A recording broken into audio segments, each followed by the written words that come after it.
Hi, everyone. It's me, Morgan. We're doing a new type of podcast, and this is a podcast that I've been wanting to do for a while. I feel like the Work Smart podcast, which is my business podcast, is really awesome, and it's given me an opportunity to meet a lot of entrepreneurs and share my philosophy on business and life. But like most people, as I've grown and evolved, I feel like there's so many things that I want to say and share and get into that aren't totally business appropriate. So we're launching a new podcast. So welcome to our new show. It's going to go on YouTube. It's going to be on all places podcasts. And then, we're also going to bring you live guests and things like that throughout the journey. So thank you for going on this journey with me. Hey everyone, I'm Morgan DeBaun, a passionate entrepreneur and life advisor. With the Journey podcast, you'll discover that success isn't about the destination, it's about the journey. I'm sharing stories of amazing people who've taken control of their lives. Join me on my own journey to discover the secret sauce behind reaching success with permission from no one else. So I grew up in St. Louis, Missouri, which is, Missouri. The good thing about St. Louis is definitely a small part of Missouri that is not as crazy, but Missouri and St. Louis had its own challenges. I grew up in a super Black household. My parents were high school sweethearts, so there was a lot of Black love in my family, and they're both St. Louisans, so I grew up with both sides of my family, which was really nice. But at a young age, I was definitely a bit weird. Like, I've always been interested in 101 things. I did taekwondo. I was a chess champion, local, statewide, but I had like a chess coach. I took every art class imaginable. I did step team at one point. I just did everything. And I think that at some point in my life, people said, pick one. Pick one to be good at. And I just never have been able to pick just one thing to do. And so I think that's something that I have had to accept about myself, and it's probably one of the reasons I'm so successful today. Is that's become one of my strengths, is being able to multitask and have a wide range of interests and know people from different industries. Will I ever be an Emmy-nominated producer? Probably not, but actually maybe, maybe. Yeah. Maybe yes. The point is that I've never quite fitted into people's boxes growing up.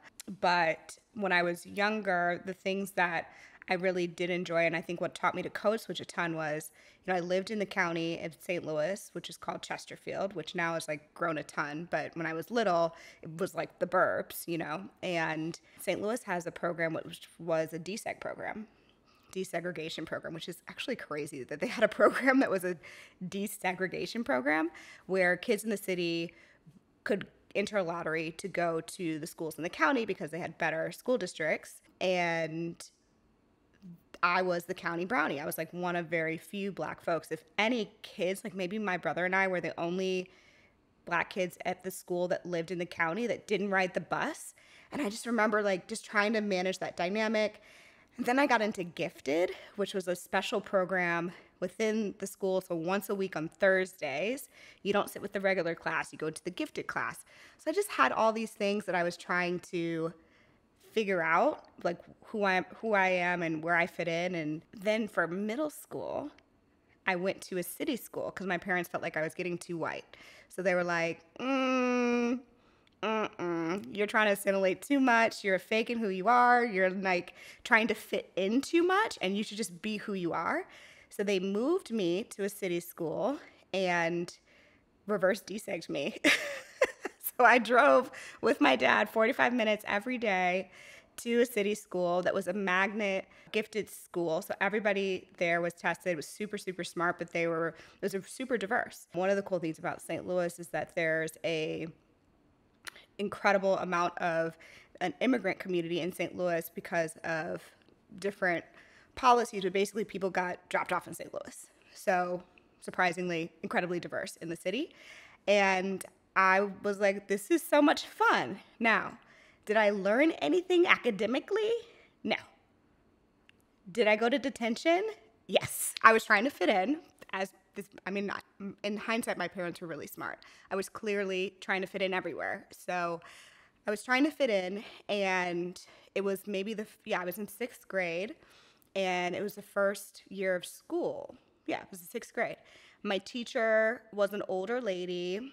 This was a history class or social studies class, and she was on health leave. So we had like a prolonged substitute, and our teacher kept candy in her desk drawer, and she didn't keep her drawers locked. So I took the liberty of redistributing the candy to the class at different points throughout the time when the substitute was there. And one of my friends, who shall remain nameless, thought that I told on her because she was doing the same thing. And basically, it was a prisoner's dilemma where the vice principal played us against each other in different rooms, and we told on each other. So we wound up with getting suspended. And I remember I knew I was in trouble. They hadn't told my parents yet, but my mom had picked me up that day and was driving me home from school. And I said something like, so if I ever got in trouble, like, what would you do? I was kind of like trying to warm her up and to see what would be the consequences.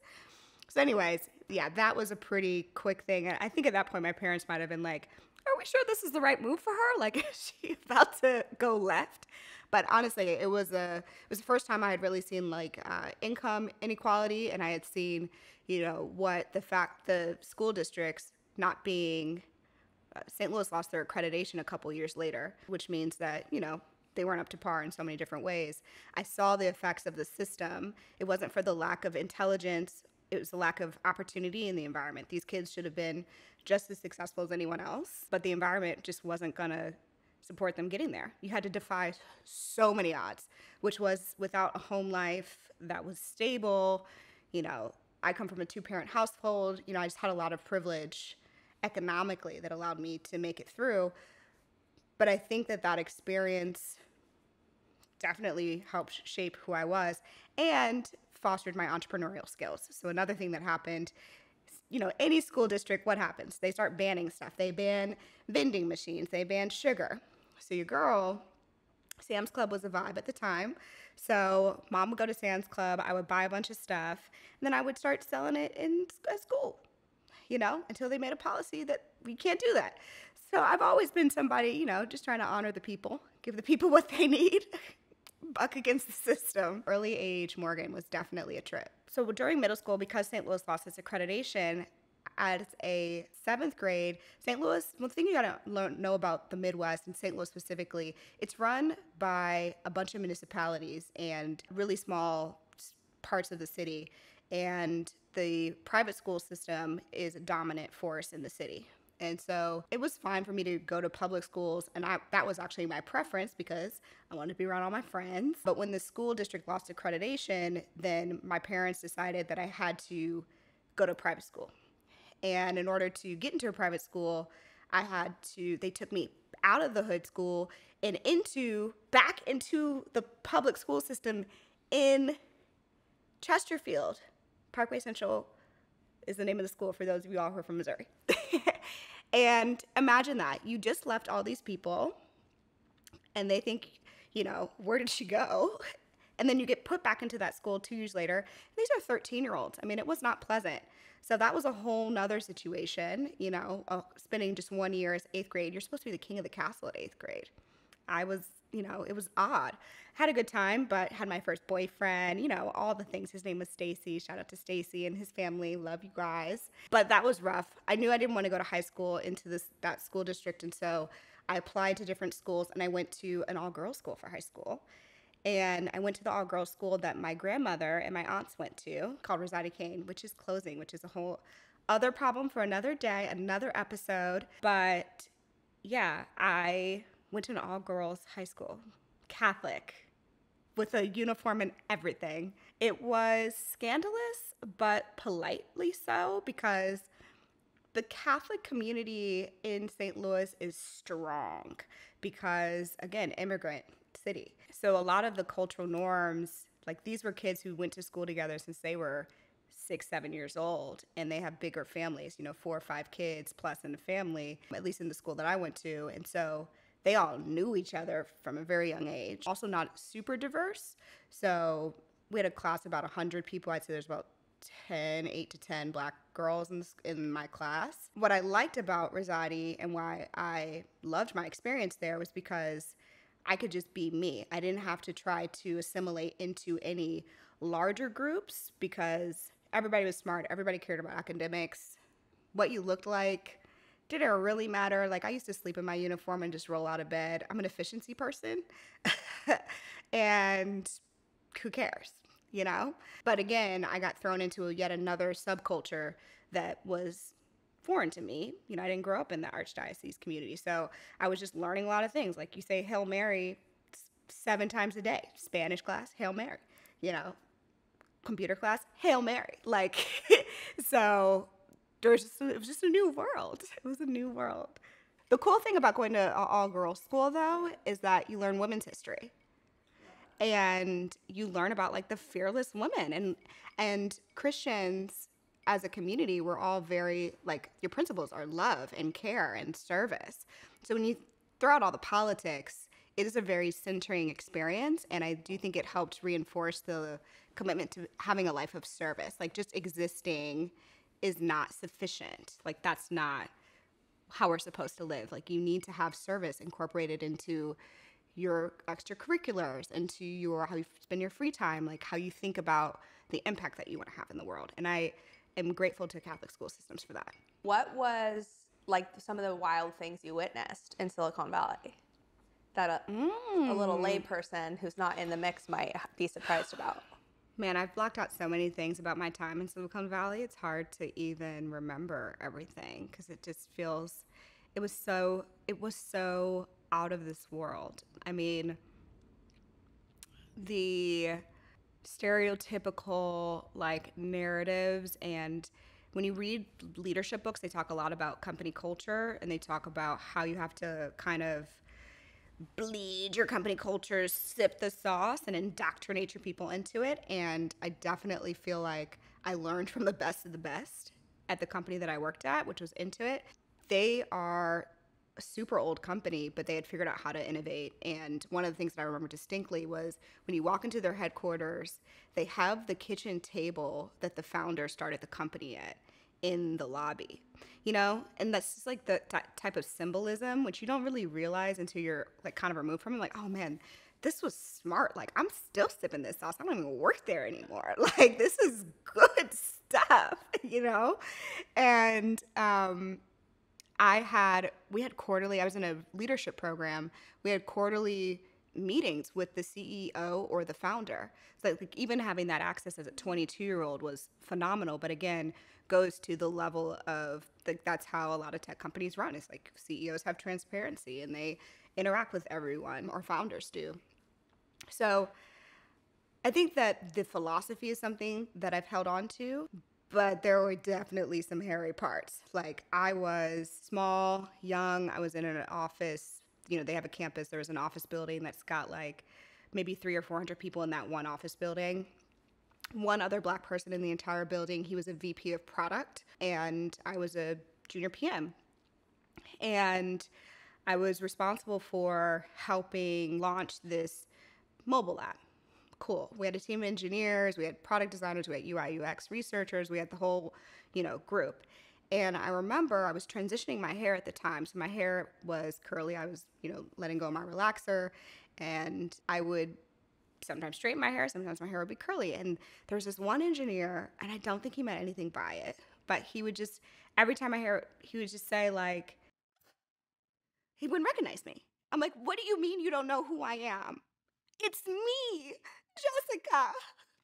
Like, who else would it be? Like, there's no one else on this entire campus at all.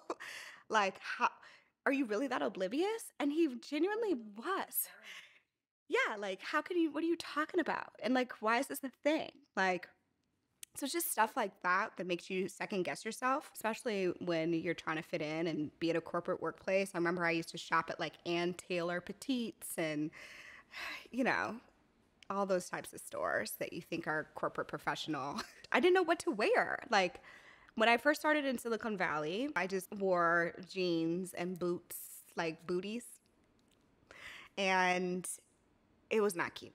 And then when I became a founder, every founder in Silicon Valley was wearing a hoodie. It was basically doing the Mark Zuckerberg look. So like a hoodie and a t-shirt. And your t-shirt needed to have your company logo on it, or the hoodie needed to have your company logo on it. And you could just like walk down the street and just see little groups of people walking around with their swag on. So I would just wear black pants, black boots, black Blavity shirt. And I, to this day, still find like 10 to 20 of those shirts, like just in random closets and stuff. I used to have different versions of it, but I didn't know what to do with myself. There were so few women tech founders that were public figures. And, this was before Instagram had really blown up. This was before TikTok or anything. So it's not like we had pictures or videos of people being successful.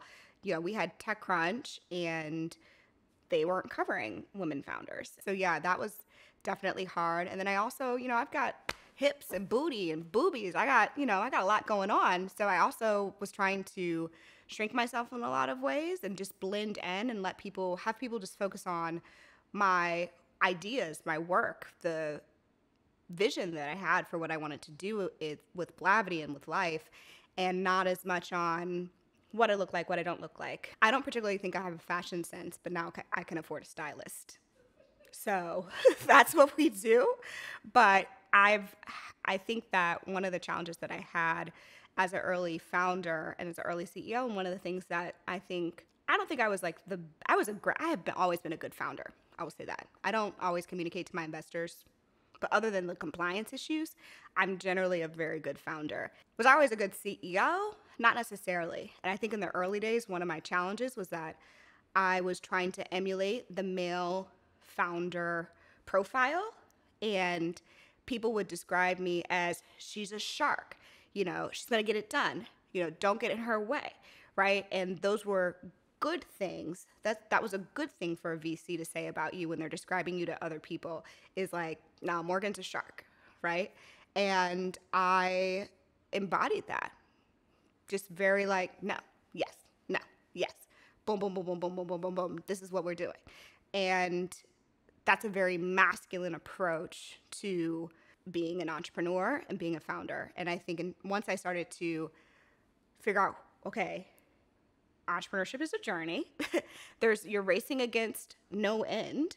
Once you make a commitment to really push through and you're not doing a fast flip of a company, you're really changing your goal from just raise this round of funding, hire these people, raise more money, to what is the business? How am I impacting people? What is my purpose in life? Who am I? What does being an entrepreneur actually mean as an identity? And like, what is my journey in life? I was able to just kind of like separate my job as a founder CEO from my person, Morgan DeBaun. And I think that has allowed me to stay stable, sane, resilient, and feel good about how I live my life every day and not be consumed by having a company. And also able to just be me. Like, I can wear makeup now. My team will see me with rollers in. They will see me with full glam. They will see me with no makeup and a hoodie. Like, that is who I am. And that's what it's like working for a female boss. Like, you gotta be just like a guy. Like, he gets a haircut that day. Like, okay, it shouldn't be a thing. It just is what it is. It doesn't make me more or less worthy of listening to my point of view or providing feedback on the concept or idea or whatever's happening that day at the company. And I think my personal style is just more a better reflection of actually my vibe and my energy, and as opposed to what I think a CEO needs to look like. Let me just walk you through my years from my perspective as a human being, not as how the company was doing. How was I doing? Year one was lit because it was just me in my apartment. And we had no employees. My co-founders were amazing. We weren't like fully involved yet. They were consulting or advising me and things like that. So it was cool. Year two, I raised some money, and my co-founders started to quit their full-time jobs and slowly come on board. We had a bunch of interns that I made full-time offers to. And that was such a fun time. I lived in an Airbnb for a few months while we were building the office in downtown LA. and I lived in one side and the office was on the other side. We had a studio. You know, there was nothing wrong in the world. It was great. Then year 3, we hit our first million in revenue. And that's when shit started to get challenging because I mean, I had managed a lot of money before because in college, I ran a budget for student government that was over a couple million. But what I didn't know was the basics of financial accounting and cash flow. And so we were growing so fast, but I didn't look at our cash flow. And I talk about this on the Work Smart podcast, so if you want to get into that, you can go over there. But the point is, I had to actually start to manage a business, not just found a company and set a vision and convince other people to come along with me.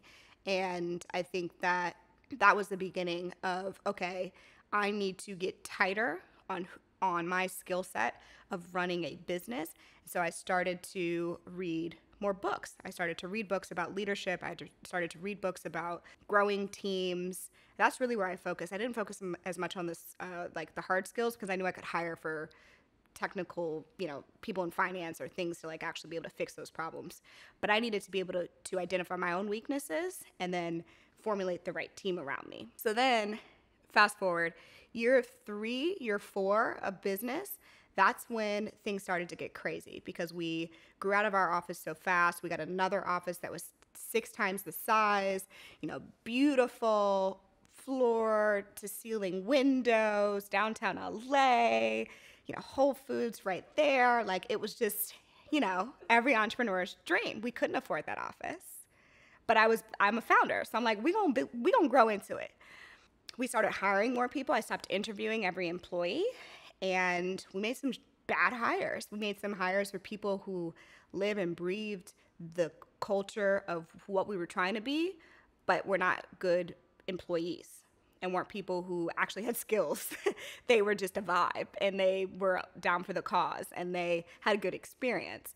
And then people started to become managers and get promotions, and it was just like such a stressful time. And also, as a reminder, I was a young CEO, and so these were a lot of people were my age, and so there was a lot of disrespect of like, who are you to tell me this? I'm older than you, like type of a vibe, or like there was a lot of sexism from my own employees, and I didn't handle that well. It got so bad. There was a time when a couple of employees that we fired emailed the board and said, she's flying first class, she's using company dollars to do this. I said, first of all, I'm using my points. Thank you very much. If you knew how to use your points, you would be using your points too. Okay. But like, how dare you? My boss is the board. And that's really when I said, okay, I'm grateful that I have a board that backs me up. They said, would you like executive coaching? And I said, I will handle it. And if I don't handle it, then you feel free to tell me. In that moment, I hated going to the office every day. Hated it. Even thinking about it makes me want to cry. I hated everyone. Like, what do you do when you hate everyone and everyone hates you? Like, you hide, you sabotage yourself. I started working out like crazy. I started accepting things in my personal life with men that I should have never been okay with.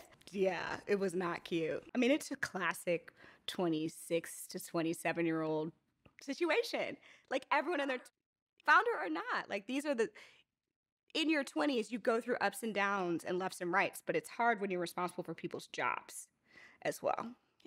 How do you manage that? So, we worked our way through it, but I tell people that COVID was the best thing that ever happened to me because it allowed me to have the space to actually be the founder and CEO that I wanted to be without the social pressures and expectations that the office dynamics were putting on me. And I felt like I couldn't win. If I was super present, then I'm overbearing. If I was gone on the road, then I'm out here living my life and I'm not paying attention. It just felt like I could never win, and I was too busy trying to make everybody happy around me instead of just focusing on what's going to get the business to the next phase, what's best for the company, what's best for our community, what's best for our audience, what's best for our clients. I was too influenced. I mean, it probably goes back to the trends and themes of my childhood where I cared too much about what everybody thought.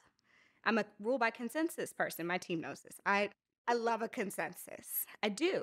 I'll make the decision if I need to, but my preference is consensus. So when there's a lot of disruption, it eats me alive and I have a hard time, like I want to solve the problem. So being able to work remotely and be able to compartmentalize different situations and different things gave me the space to say, I actually really do like being a CEO and an entrepreneur. That's not the problem. I need to do a better job deciding for myself what kind of boss I want to be and then act accordingly. And don't let other people knock me off my game as a CEO just because they have their own things going on. They're projecting their own things going on. And they have a vision or an expectation of what a Black female boss or Black female-led company should be. That's not my problem, actually. That's not my responsibility to fulfill their fantasies of what it's like working for a Black female CEO. You know, some books that I've read that have been helpful, like definitely the Deepak, whole series. Everything about that's been helpful. My girl Debbie Brown has been helpful, especially at that time in my life when I still lived in LA. She would just, the Zen queen. And then there's a couple of books that I recommend. Trusting That You're Loved, which is actually a relationship book, but it's helpful, I think, in business as well, because it helps me just be like, just trust that everyone has good intentions. If you trust that everyone's coming from a good place, and I really genuinely believe that 99% of the time, everyone's coming from a good place. There just may be something we don't know about, or I don't know about their history or their lifestyle or their fantasies that is causing a disconnect between our realities, and also believing that everyone's truth is their truth. You cannot argue with somebody about their truth. The people who felt like I was a bad boss, it was their truth. I can't try to be like, no, and try to negotiate them out of their truth, which I did for many, many months. I can't do that. So not going to work. But what I can do is say, okay, what is their truth? What is the validity? Where do we have a shared, you know what? I agree. In that meeting, I could have listened more. Yes, that is a fact. That is a better leader would have listened more. I'm going to hold on to the thing that I agree with, and I'm going to try to control that output and focus on that skill set. And I do think that therapy is helpful, and it's not even just therapy, but just learning about mindfulness and learning about self, and whether you need a therapist to help you develop that skill, or you need a book or meditation or a podcast or yoga, like whatever it is for you, do that. Thanks for listening to the Journey podcast. If you enjoyed this episode, make sure you leave a review and head to our Instagram and YouTube to leave a comment. I look forward to hearing how this podcast has made an impact on your own journey.